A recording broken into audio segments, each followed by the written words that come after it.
2015 की बात है, he has some money। भाभी जी ने इनको बोला कि मुझे लगता हमें गोल्ड ले लेना चाहिए। सानी साहब ने बोला आप सानी साहब स्मार्ट है, you want to invest in sovereign gold bonds. मैंने बोला भगवान गोल्ड तो वो लेता है जो सुंदर नहीं हो, तो सुंदर है। अब कोई लड़की बोलेगी जो सुंदर नहीं हो, तो उन्होंने सोवरेन बॉन्ड्स में इन्वेस्टमेंट कर 2015 में स्कीम लिया है सर। तो उन्होंने बाद में समझाया भी कि जब वो 2026 में जब रिडीम होंगे ना, वो तब मिलेगा, तब दिला दूंगा, एग्जेम्प्टेड होंगे। अब गवर्नमेंट को समझ में नहीं आया, गवर्नमेंट को लगा यार 6 महीने में गोल्ड कहां पहुंच गया। इन्होंने 10 लाख इन्वेस्टमेंट की थी, अब 1.5 करोड़ रुपए मिल रहे हैं इनको। सर 10 की थी, ज्यादा की थी सर?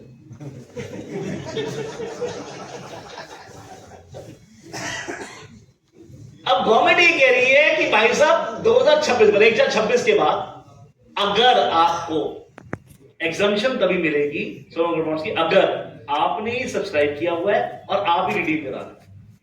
पर इन बिटवीन अगर मान लीजिए पॉसिबिलिटी है सर, लिए सानी साहब ने, बाद में बेच दिया और परचेज कर ली वोरा साहब ने, तो वोरा साहब अगर 31 मार्च 26 से पहले कोई स्कीम आ गई जहां पे रिडीम कर पाए तो ठीक, एल्स अगर 26 पे 26 क्रॉस कर गया तो सर ये एग्जम्पशन आपको नहीं मिलेगी। मैं क्यों आपको सर, अब क्वेश्चन उठता है क्या डॉक्टर ऑफ प्रोविडेंस स्टॉपर लग सकता है? Sir to be answer is no.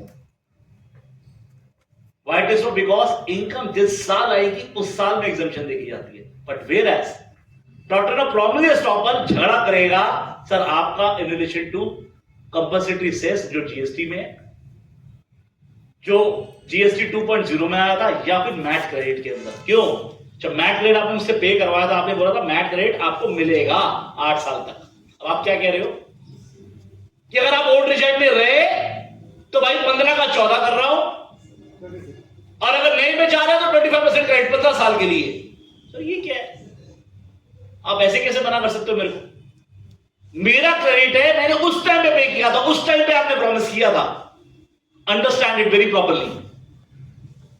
अगर उस टाइम पे प्रॉमिस किया तो आपको क्रेडिट देना पड़ेगा, कंपल्सरी सेस का भी क्रेडिट देना पड़ेगा, क्योंकि जिस टाइम पे आपने कंपल्सरी सेस मुझसे कलेक्ट किया था जीएसटी में, उस टाइम पे आपने बोला था क्रेडिटेबल होगा। लेकिन अगर अकाउंटेंट्स की बात करूं मैं, प्लीज अप्रिशिएट कीजिएगा सर, ये साल की बैलेंस शीट आपकी दिक्कत वाली होगी जहां पे ये दोनों हिट कर रहे हैं। बिकॉज डेफर्ड टैक्स एसेट तो रहेगा नहीं। अगर मान लीजिए आप ओल्ड रिजाइम में जा रहे हैं तो आपको सर खर्चा डालना पड़ेगा। Same is for compulsory cess. और ये बात ध्यान रखिएगा, ऐसा ना कोई कंसर्न में क्वेश्चन मार्क ना आ जाए। तो मैं बार बार कह रहा हूं, कुछ ऐसी बैलेंस शीट्स हैं जो आपको लगता है देखनी है सर, कल संडे भाभी जी के साथ टाइम बिताने के बाद मंडे से इस काम में लग जाना। ऑलरेडी है ठीक सर, मेरे पास आओगे तो सबके लिए लिखे सर। कोई भी मेरा क्लाइंट आता है, नमन एक कोई बोल रहा था भैया एक क्लाइंट आया है तो क्या करे उसका, तो मैंने कहा नमन उसके बाद टैक्स पे करने के लिए, कहता नहीं है। तो हमारी पैसे देने के लिए, कहता है। मैंने कहा ये सॉल्यूशन है। अगर किसी के पास हमारे पैसे देने के लिए नहीं है तो सॉल्यूशन नहीं है। क्यों नमन भाई? ये नमन भाई ने सिखाया है रोजगार। भाई आगे आओ। अरे हमारे जॉइंट सेक्रेटरी साहब आ गया। तो सर मैट के बारे में मैं ये कहूंगा कि अगर हम कैलकुलेट करके देखें जी, उन्होंने 25% का दिया है, वो कई केसेस में बेनिफिशियल भी हो सकता है सर पॉसिबल। बोरा साहब आपकी पॉइंट, बोरा साहब आपका पॉइंट ठीक है, जहां बेनिफिशियल है वहां दिक्कत नहीं है। मेरा क्वेश्चन ये है कि जहां पे आपकी पिटाई हो रही है, जैसे मैं आपको पावर कंपनीज की बात करूं, पावर कंपनीज के अंदर जो मैट रेट है वो 1000 करोड़ के अंदर है। अब उनका क्या होगा हालत? वो कहां जाएंगे? तो आप जबरदस्ती कह रहे हो मैट रेट को भूल जाओ या नए रिजाइम में आ जाओ, जितना टैक्स लगे 25% एडजस्ट करते रहो। अब मान लो आपकी पावर कंपनी, एग्जांपल दे रहा हूं सर आपको, 10,000 करोड़ का मैट रेट पड़ा हुआ है, वो कभी यूज ही नहीं हो पाएगा 15 साल के अंदर ही। अब कोई ये कोई दूसरी कंपनी थोड़ा है कि प्रॉफिट दिखा दो। मैं कह रहा हूं आपको sir, it is as good as gone.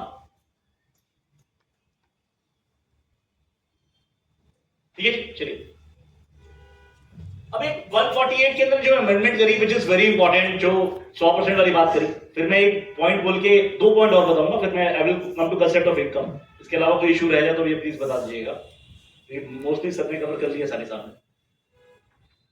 तो इन्होंने बोला कि जो 102 से 106 मतलब 68 से 69 डी वाली जो इनकम है, सो कॉल्ड इनकम है, उस इनकम को इन्होंने बोला कि भैया उसके लिए टैक्स 115 बीबी लगता था, अब यहां पे 195 है नए लॉ के अंदर।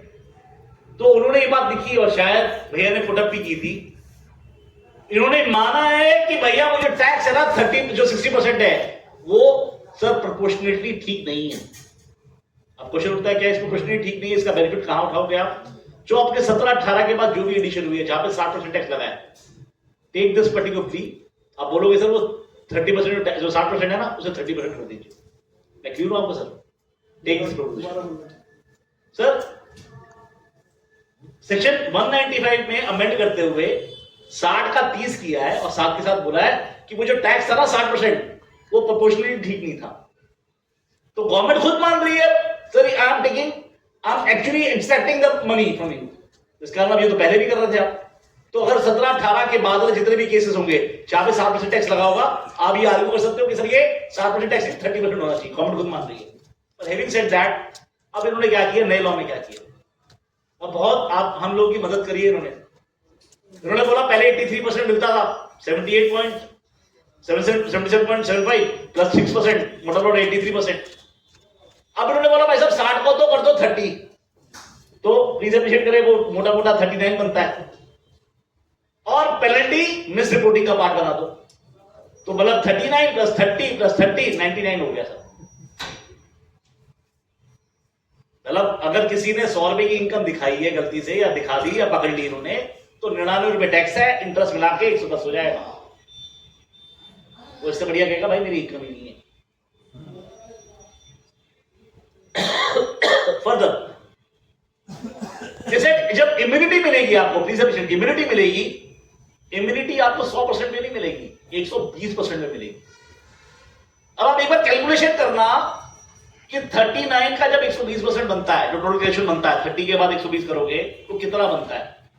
जब आप कैलकुलेट करोगे यू कम टू नो ये मोटा मोटा 83-84 बन रहा है। जो जिसने भी मैथमेटिक्स लगाई है वो कोई ना कोई सीए होगा। तो गवर्नमेंट को बताना चाहता सर पहले भी 83 थे, अभी भी 83 दिलवा रहा हूं, पर अब सीधा दिलवा रहा हूं। अगर वो नहीं देगा तो 16% और ले लेंगे, वरना 120 का 125 भी हो सकता था, 130 भी हो सकता था, 140 भी हो सकता, 110 भी हो सकता था। 120 का हिसाब 83 और 84% बन रहा है मोटा मोटा। नाउ 2 अमेंडमेंट सर्च के केस के अंदर विच इज बहुत अच्छी है अमेंडमेंट। सर होता क्या था, सर्च हुई मान लीजिए 15 मार्च को, इनिशिएशन ऑफ सर्च 15 मार्च को, और बड़ी कंपनी में सर्च हुई तो लास्ट ऑथराइजेशन किसी कंपनी में मान लीजिए 10 अप्रैल को हो रही है, 15 अप्रैल को हो रही है। तो जो आप 12 महीने का टाइम निकालते थे वो लास्ट ऑथराइजेशन से निकालते थे, नॉट फ्रॉम इनिशियल सर्च। तो होता क्या था, लेट अस से कुछ कंपनीज की ऑथराइजेशन मान लीजिए 31 मार्च से पहले खत्म हो गई, तो उसके 12 महीने पहले खत्म होंगे, जिसकी अप्रैल में हुई इसके 12 महीने बाद में खत्म हो। अब होता क्या था, मान लो लेट अस से दोनों कंपनी इंटरलिंक्ड है, ग्रुप कंपनी है, तो ऐसे केस में क्योंकि एक की असेसमेंट का पीरियड पहले खत्म हो रहा है, दूसरे का बाद में खत्म हो रहा है, तो कई बार आप ये वाला छोड़ देते इसको बाद में कर लेंगे, इसको पहले कर लेंगे। तो डिपार्टमेंट का ये कहना तो था कि दोनों इकट्ठे करते तो एडिशन कुछ बेटर हो जाती थी। Are getting point?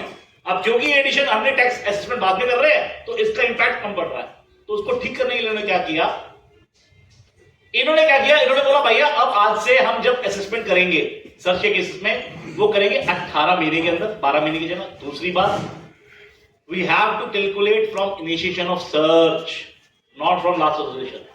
तो 15 मार्च को इनिशिएशन हुई है तो 31 मार्च के बाद आप 18 महीने गिनने चाहिए।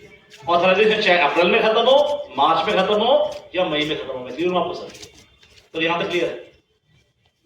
दूसरी अमेंडमेंट क्या करी सर इन्होंने, सर पहले क्या होता था सर, अगर आप 95 से बात करोगे 148 होता था, 95 से लेकर 2003 तक सर ब्लॉक असेसमेंट, 2003 के बाद 153 सी जो 2021 तक आया, उसके बाद 148 और 1/24 के बाद दोबारा ब्लॉक असेसमेंट।